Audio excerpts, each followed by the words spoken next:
Hi all, welcome back to my channel. അപ്പോൾ നമ്മളുടെ ഇന്നത്തെ വീഡിയോ വന്നിട്ട് ഒരു 75 ഡേയ്സ് ഹാർട്ട് ചലഞ്ചിനെ പറ്റി പറയാനാണ്. ഇപ്പോൾ ഇൻസ്റ്റഗ്രാമിലായാലും യൂട്യൂബിലായാലും ഒക്കെ നമ്മൾ കേൾക്കുന്ന ഒരു വേർഡാണ് 75 ഡേയ്സ് ഹാർട്ട് ചലഞ്ച്. അപ്പോൾ ചിലരത് സ്കിപ്പ് ചെയ്ത് പോയിട്ടുണ്ടാവാം, ചിലർ എന്താണെന്ന് അറിഞ്ഞിട്ടുണ്ടാവാം, ചിലർ ട്രൈ ചെയ്തിട്ടുണ്ടായിരിക്കും, ചിലർ ഫെയിൽ ചെയ്തിട്ടുണ്ടാവും. എനിവേ, ഇന്ന് ഞാൻ പറയാൻ പോകുന്നത് 75 ഡേയ്സ് ഹാർട്ട് ചലഞ്ചിനെ പറ്റിയാണ്. എന്താണ് 75 ഡേയ്സ് ഹാർട്ട് ചലഞ്ച് എന്ന് ചോദിച്ചാൽ, ഒരു 75 ഡേയ്സ് എടുത്താൽ ആ 75 ഡേയ്സിൽ നമ്മളുടെ ലൈഫ് സ്റ്റൈലിൽ കുറച്ച് ചേഞ്ച് ചെയ്തിട്ട് നമ്മൾ ഇംപ്രൂവ് ചെയ്യാം എന്നാണ് 75 ഡേ ഹാർട്ട് ചലഞ്ച് കൊണ്ട് ഉദ്ദേശിക്കുന്നത്. അതിനകത്ത് കുറേ ക്രൈറ്റീരിയാസ് പറയുന്നുണ്ട്. എന്തൊക്കെയാണ് ക്രൈറ്റീരിയാസ് എന്ന് ചോദിച്ചാൽ, ഫസ്റ്റ് തിങ് നമ്മുടെ മോർണിംഗ് റൊട്ടീൻ, നമ്മുടെ ഈവനിങ് റൊട്ടീൻ, നമ്മുടെ നൈറ്റ് റൊട്ടീൻ, നമ്മുടെ ലൈഫ് സ്റ്റൈലിൽ എന്തൊക്കെ ചേഞ്ചസ് വരുത്തുമ്പോൾ നമുക്ക് തന്നെ ഒരു ചേഞ്ച് നമ്മളിൽ കാണാൻ പറ്റും. അങ്ങനെയുള്ള കാര്യങ്ങളെ പറ്റിയാണ് പറയുന്നത്. അപ്പൊ ആദ്യമേ നമ്മൾ മോർണിംഗ് റൊട്ടീൻ നോക്കാം. ഫസ്റ്റ് മോർണിംഗ് റൊട്ടീനിൽ പറയുന്നത് ഒരു പർട്ടിക്കുലർ ടൈമിൽ എന്നും എഴുന്നേക്കാൻ ശ്രമിക്കാം. അതൊരു ഹാബിറ്റ് പോലെ ആവാം, ഹാബിറ്റ് ആക്കി മാറ്റാന്നുള്ളതാണ്. അപ്പം ഒരു പർട്ടിക്കുലർ ടൈമിൽ നമ്മൾ എഴുന്നേക്കാം. ഓക്കെ, അത് എന്നും ഈ പറയുന്ന 75 ഡേയ്സിലും നമ്മൾ അത് കണ്ടിന്യൂ ചെയ്യാം. അതാണ് first thing. And second thing is നമ്മൾ കഴിക്കുന്ന കേസ് ആണെങ്കിൽ ഈറ്റിംഗ് ഹാബിറ്റിലോട്ട് വരുന്നതാണെങ്കിൽ നമ്മൾ ഹെൽത്തി ഫുഡ്സ് കഴിക്കാം. അതിനകത്ത് നമ്മൾ കാർബോ കുറയ്ക്കണമെന്നും അല്ലെങ്കിൽ ഓയിലി ഫുഡ് എടുക്കാണ്ടിരിക്കണമെന്നോ അങ്ങനെയൊന്നുമില്ല. നമ്മൾ കഴിക്കുന്നത് ഹെൽത്തി ആയിരിക്കണം, അത്രയും മാത്രമേ ഉള്ളൂ. ആൻഡ് ഈ കഴിക്കുന്നതിൽ തന്നെ വരുന്നതാണ് ഷുഗർ നമ്മൾ കംപ്ലീറ്റ്ലി അവോയ്ഡ് ചെയ്യും.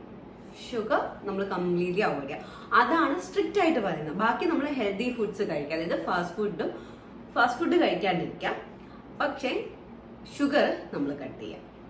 Okay, and third is water consume ചെയ്യുന്നതിന്റെ രീതിയല്ല, എത്ര എമൗണ്ട് ഓഫ് വാട്ടറാണ് നമ്മൾ ഡെയിലി കൺസ്യൂം ചെയ്യുന്നത്.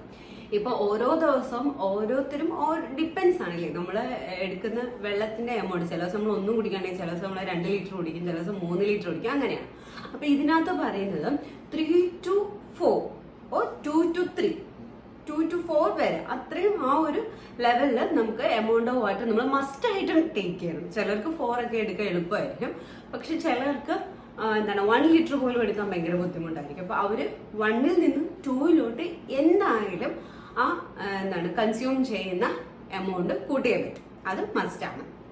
അപ്പൊ നമ്മള് മോർണിംഗ് എഴുന്നേക്കുന്ന വേക്കപ്പിന്റെ കേസ് പറഞ്ഞു, അത് കഴിഞ്ഞിട്ട് നമ്മൾ കഴിക്കുന്ന ഫുഡിന്റെ കേസ് പറഞ്ഞു, നെക്സ്റ്റ് വാട്ടറിന്റെ കേസ് പറഞ്ഞു. And the most important thing is exercising depends, ഓരോരുത്തരെയും പല രീതിയിലാണ് ഡിപ്പെൻഡ് ചെയ്യുന്നത് അല്ലേ. ഫോർ എക്സാമ്പിൾ, ഇപ്പം ചിലര് 1st ജാനുവരിയിൽ നമുക്ക് എക്സസൈസ് ചെയ്യാനായിട്ട് ഓക്കെയാണ്, ബട്ട് 2nd ഡേ വരുമ്പോൾ ഓക്കെയാണ്, ബട്ട് എന്തോ ഒരു മടി. 3rd ഡേ വരുമ്പോഴത്തേക്കും നമ്മൾ ചിലപ്പോൾ അത് കംപ്ലീറ്റ്ലി ഡ്രോപ്പ് ചെയ്യും. സോ അങ്ങനെയുള്ള കേസസിന് വേണ്ടിയിട്ടാണ് ഈ ഒരു 75 ഡേയ്സ് ഹാർട്ട് ചലഞ്ച് നമ്മൾ എടുക്കുന്നത്. അതായത് ഈ 75 ഡേ ഹാർട്ട് ചലഞ്ചിൽ അവർ പറയുന്നത് എയറോബിക് എക്സസൈസ് പ്ലസ് നമ്മൾ ജിം വർക്കൗട്ട്, അതായത് വെയിറ്റ് ലിഫ്റ്റിംഗ് അങ്ങനെയുള്ള കാര്യങ്ങളും കൂടെ നമ്മൾ ഇൻകോപ്പറേറ്റ് ചെയ്യാന്നുള്ളതാണ്. എയറോബിക് എക്സസൈസിനകത്ത് നമുക്ക് വാക്കിംഗ്, റണ്ണിങ്, ജോഗിങ്, അല്ലെങ്കിൽ നമ്മൾ വീട്ടിൽ ചെയ്യാൻ പറ്റുന്ന എക്സസൈസ് ഒക്കെ ചെയ്യാം. ജിമ്മിലെന്ന് പറയുമ്പോൾ നമ്മൾ അതൊരു എയറോബിക് എക്സസൈസ് ആണോ എന്ന് ചോദിച്ചാൽ ഈ റണ്ണിങ്, ജോഗിങ്ങിനെയൊക്കെ വെച്ച് നോക്കുവാണെങ്കിൽ അങ്ങനെ നമുക്ക് പറയാൻ പറ്റില്ലല്ലോ. അപ്പോൾ ഒരു എയറോബിക് എക്സസൈസ് നമ്മൾ എക്സസൈസിൽ ഇൻക്ലൂഡ് ചെയ്തിരിക്കണം. Then the final thing is നമ്മൾ ബുക്ക് റീഡ് ചെയ്യുന്ന കേസാണ്. ബുക്ക് റീഡ് ചെയ്യുന്ന കേസ് എന്ന് പറയുമ്പോഴത്തേക്ക് ഒരു ദിവസം 5 to 10 പേജസ് നമ്മൾ ഒരു ദിവസം വായിക്കണം. അപ്പോൾ ബുക്ക് റീഡ് ചെയ്യുന്ന കേസിൽ നമ്മൾ 5 to 10 പേജസ് ഒരു ദിവസം മസ്റ്റ് ആയിട്ട് വായിക്കണം. ഇനി ഇതാണ് 75 ഡേയ്സ് ഹാർട്ട് ചലഞ്ച് അവര് പറഞ്ഞു വെച്ചിരിക്കുന്ന കുറച്ച് കാര്യങ്ങൾ. നമുക്ക് 75 ഡേ ഹാർട്ട് ചലഞ്ച് എടുക്കണം, പക്ഷെ നമുക്ക് കുറെ കാര്യങ്ങളുണ്ട്. ഫോർ എക്സാമ്പിൾ, ഫോർ മീ, എനിക്ക് വർക്ക് ആയിട്ട് അവിടെ തിരുവനന്തപുരത്തും പോകണം, അതുപോലെ തന്നെ വീട്ടിലും നിൽക്കണം. അപ്പൊ അങ്ങനെയുള്ള ദിവസങ്ങളിൽ എനിക്ക് ജിം ആക്സസ് ചെയ്യുന്ന കേസിൽ പറ്റത്തില്ല. അതുപോലെ തന്നെ എഴുന്നേൽക്കുന്ന സമയം, കിടക്കുന്ന സമയമൊക്കെ ഡിപ്പെൻസ് ആണ്. അതുപോലെ വേറൊരു കേസ് ഉണ്ട്, നമുക്കൊരു ന്യൂ സ്കില്ല് ലേൺ ചെയ്യണം. ഓരോ ദിവസം ന്യൂ സ്കില്ല് ലേൺ ചെയ്യണമെന്നില്ല. ഒരു സ്കില്ല് നമ്മൾ എടുത്താൽ ആ സ്കില്ല് നമ്മൾ കണ്ടിന്യൂ ചെയ്ത് വരണം. അതാണ് വേറൊരു കാര്യം കൂടെ. അപ്പം ഞാൻ ഈ പറഞ്ഞ പോലെ ഓരോരുത്തർക്കും ഡിപ്പെൻസ് ആണ്. ഓരോരുത്തരും ഓരോ സ്ഥലത്തായതുകൊണ്ട് നമുക്ക് ഒരുപാട് റെസ്ട്രിക്ഷൻസ് ഉണ്ടാവും പല കാര്യത്തിലും. അപ്പം അതിനെയൊക്കെ വെച്ചിട്ട് നമുക്ക് നമ്മളുടെ ചാലഞ്ച് മോഡിഫൈ ചെയ്തെടുക്കാൻ പറ്റും. ഇന്ന് ഞാനിവിടെ പറയാൻ പോകുന്നത് ഞാൻ എങ്ങനെയാണ് ഈ 75 ഡേ ഹാർട്ട് ചലഞ്ചിനെ മോഡിഫൈ ചെയ്തിട്ട് എൻ്റെതായ രീതി, എനിക്ക് കൺവീനിയൻ്റ് ആയിട്ടുള്ള രീതിയിൽ, എന്നാൽ ഇതിൻ്റെ റൂൾസ് ഒന്നും ബ്രേക്ക് ചെയ്യാതെ എങ്ങനെ കൊണ്ടുപോകും. അപ്പം അതുപോലെ തന്നെ ഈ 75 ഡേ ഹാർട്ട് ചലഞ്ച് നമുക്ക് പെട്ടെന്ന് ഒരു ദിവസം കയറി എടുക്കാൻ പറ്റത്തില്ല. അപ്പം നമ്മൾ എന്ത് ചെയ്യണം? ആദ്യമേ കുറച്ച് ദിവസത്തേക്ക് നമ്മൾ നോക്കാം. അത് ഓക്കെ ആണെന്നുണ്ടെങ്കിൽ നമ്മൾ അത് കണ്ടിന്യൂ ചെയ്യാം. അങ്ങനെ അപ്പം ഞാനിവിടെ പ്ലാൻ ചെയ്തിരിക്കുന്ന ഫസ്റ്റ് ഒരു 2 വീക്സിലേക്ക്, അതായത് ഞാൻ ഇന്ന് വീഡിയോ എടുക്കുന്ന ഈ ദിവസം സൺഡേ ആണ്, നാളെ മൺഡേ ആണ്. അപ്പം നാളെ ഞാൻ സ്റ്റാർട്ട് ചെയ്തിട്ട് 2 വീക്കിന് ശേഷം 2 വീക്ക് വരെ എനിക്കിത് കണ്ടിന്യൂ ചെയ്ത് പോകാൻ പറ്റുമോ എന്നാണ് ചെക്ക് ചെയ്യാൻ പോകുന്നത്. ഇനി അത് ഏതെങ്കിലും ഒരു ദിവസം ബ്രേക്ക് ചെയ്ത് ഞാൻ ഇതുപോലൊരു വീഡിയോ ചെയ്യാം, എന്തുകൊണ്ടാണ് അത് ബ്രേക്ക് ചെയ്യുന്നത്. ഓക്കെ. അതിനുശേഷം ഞാൻ അത് ചിലപ്പോൾ വീണ്ടും 2 വീക്കിലേക്കായിരിക്കും. അങ്ങനെ എക്സ്റ്റെൻഡ് ചെയ്യും. ചിലപ്പോൾ ഞാൻ അവിടെ വെച്ച് ബ്രേക്ക് ചെയ്യും. കാരണം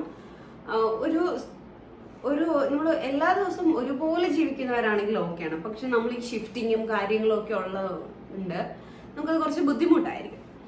ഓക്കെ, അതുകൊണ്ടാണ് ഞാൻ ഈ 75 ഡേ ഹാർട്ട് ചാലഞ്ചിനെ, അപ്പം എൻ്റെതാണ് ഈ 2 വീക്ക് ചലഞ്ചിനെ ഞാൻ എൻ്റെതായ രീതിയിൽ മോഡിഫൈ ചെയ്യാം. അപ്പം ആദ്യമേ നമ്മൾ എഴുന്നേൽക്കുന്ന കേസാണ്. വേക്കപ്പിന്റെ കേസ് ഞാൻ ഉദ്ദേശിക്കുന്നത് 5 to 6, അതാണ് എൻ്റെ ഒരു ടൈം സ്റ്റാമ്പ്. അപ്പം ഞാൻ 5നും 6നും ഇടയ്ക്ക് എന്നും എഴുതേക്കും. മേ ബി അത് 5:15 ആവാം, 5:30 ആവാം, 6 ആവാം, 5 ആവാം. ഓക്കെ, അത് ഡിപ്പെൻസ് ആണ്. ബട്ട് അത് കഴിഞ്ഞു പോകരുത്, 6 കഴിഞ്ഞു പോകരുത് എന്നുള്ളത്, അതാണ് എൻ്റെ ഒരു first thing. And the second thing is drinking water. എനിക്കതൊരു പ്രശ്നമില്ല, എത്ര വേണമെങ്കിലും ഞാൻ കുടിച്ചോളാം. അത് 2 to 3 liters എന്ന് പറയുന്നത് എനിക്ക് ഓക്കെയാണ്. അതിൽ കൂടുതൽ എനിക്ക് പറ്റില്ല, ബട്ട് 2 to 3 liters ഞാൻ ഓക്കെയാണ്. And the third thing is നമ്മളുടെ എക്സസൈസിന്റെ കേസ് പറയുകയാണെങ്കിൽ എനിക്ക് എയറോബിക് എക്സസൈസ് കുറച്ച് പാടാണ്. ജിമ്മിൽ വർക്കൗട്ട്സ് എനിക്ക് കുറച്ചുകൂടി എളുപ്പമാണ്. ബട്ട് എയറോബിക് എക്സസൈസ് ഞാൻ പെട്ടെന്ന് എക്സോസ്റ്റ് ആവും. അപ്പോൾ അത് എനിക്ക് കുറച്ച് ബുദ്ധിമുട്ടാണ്. അപ്പം അത് ഞാനൊരു ചലഞ്ചായിട്ട്, എനിക്ക് ഇതിനകത്ത് ഏറ്റവും കൂടുതൽ ചലഞ്ചായിട്ട് വരുന്ന ഫസ്റ്റ് തിങ് ഇതാണ്, എനിക്ക് എയറോബിക് എക്സസൈസ്. എയറോബിക് എക്സസൈസിന്റെ പ്ലാൻ ചെയ്യുകയാണെങ്കിൽ ഞാൻ മൺഡേ ആയിരിക്കും ട്രിവാൻഡ്രത്തോട്ട് തിരിച്ചു പോകുന്നത്. അന്ന് ഈവനിങ് എനിക്ക് ജിം സെക്ഷൻ അറ്റൻഡ് ചെയ്യണം. അത് കഴിഞ്ഞിട്ട് ട്യൂസ്ഡേ രാവിലെ ഞാൻ എയറോബിക് എടുക്കും, ഈവനിങ് ജിം അറ്റൻഡ് ചെയ്യും. വെനസ്ഡേ ഞാൻ രാവിലെ എനിക്ക് ഒരു സ്കില്ല് ഞാൻ ചെയ്യുന്നുണ്ട്. അപ്പോൾ ആ സ്കില്ലിന് വേണ്ടിയിട്ട് രാവിലെ പ്രിപ്പയർ ചെയ്യണം. അതുകൊണ്ട് രാവിലെ അങ്ങനെ പോയാൽ പിന്നെ എനിക്ക് സമയമില്ല, ഓഫീസിൽ പോകും, പിന്നെ വൈകിട്ട് വന്നിട്ടുള്ള സമയമുള്ളൂ. സോ വെനസ്ഡേ മോർണിംഗ് ഞാൻ ആ സ്കില്ല് പഠിക്കാൻ വേണ്ടിയിട്ട് യൂട്ടിലൈസ് ചെയ്യും. ഈവനിങ് ഞാൻ ജിം അറ്റൻഡ് ചെയ്യും. ജിം സെക്ഷൻ ഞാൻ ഒരിക്കലും കട്ട് ചെയ്യാനായിട്ട് ചെയ്യുന്നില്ല. അത് കഴിഞ്ഞ് തേഴ്സ്ഡേയുടെ കേസ് വരുവാണെങ്കിൽ ഈവനിങ് ജിമ്മും മോർണിംഗ് ഈ എയറോബിക് എക്സസൈസും ഉണ്ട്. നെക്സ്റ്റ് ഫ്രൈഡേ ഞാൻ വീട്ടിലേക്ക് വരുന്നുണ്ട്, അന്ന് മോർണിംഗ് ഞാൻ ജിം എടുക്കും.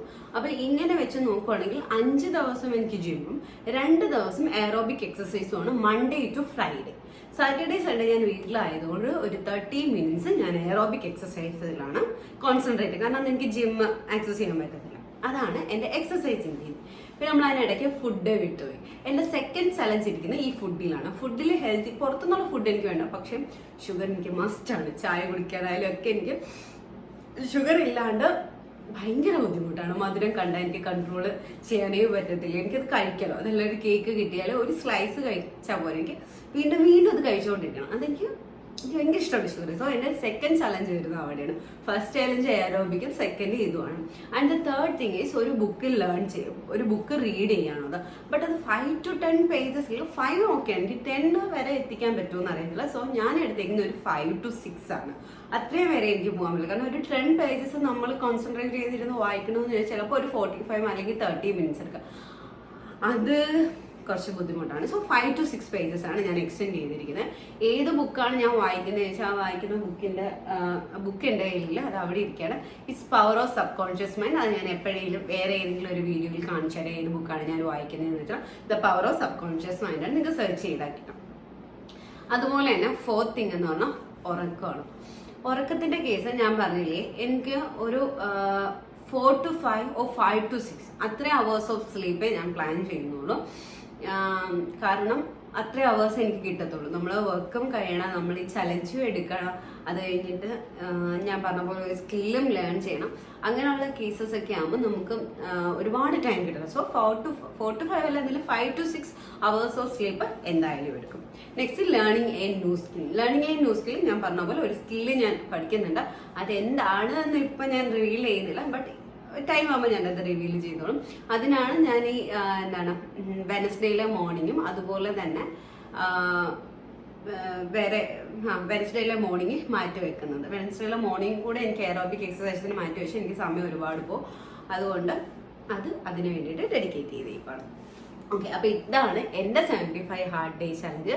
ഞാൻ എങ്ങനെയാണ് അതിനെ മോഡിഫൈ ചെയ്തിട്ട് എനിക്ക് കൺവീനിയന്റ് ആയിട്ടുള്ള രീതിയിൽ എടുക്കുന്നത്, ബട്ട് സ്റ്റിൽ നമ്മൾ അതിനകത്ത് ചലഞ്ച് ഏറ്റെടുക്കുന്നത് കൊണ്ട്. ഓക്കെ, ഇപ്പൊ എനിക്ക് വാട്ടർ ഇൻടേക്ക് എളുപ്പമായതുകൊണ്ടാണ് ഇത്. ഇപ്പം ചിലവർക്ക് അത് പറ്റത്തില്ല എങ്കിൽ അവർക്ക് അത് വേണ്ട ഒരു ചലഞ്ചാണ്. എനിക്കത് ചലഞ്ച് അല്ലാത്തതുകൊണ്ട് ഓക്കെയാണ്. സോ ഇത്രയേ ഉള്ളൂ ഇന്നത്തെ വീഡിയോ. അപ്പോൾ 75 ഡേ ഹാർഡ് ചലഞ്ച് അതിനെ ഞാൻ 2 week ചലഞ്ചിലേക്ക് കൺവേർട്ട് ചെയ്യാൻ പോകണം. സോ അത്രയേ ഉള്ളൂ. ആർക്ക് വേണമെങ്കിലും അത് ട്രൈ ഔട്ട് ചെയ്യാം. എന്തെങ്കിലും ഡൗട്ട്സും കാര്യങ്ങളും അല്ലെങ്കിൽ എന്തെങ്കിലും ഉണ്ടെങ്കിൽ നിങ്ങൾക്ക് കമൻറ്റ് ചെയ്യാം. അപ്പോൾ ഇത്രയേ ഉള്ളൂ. Ta-ta. Bye-bye.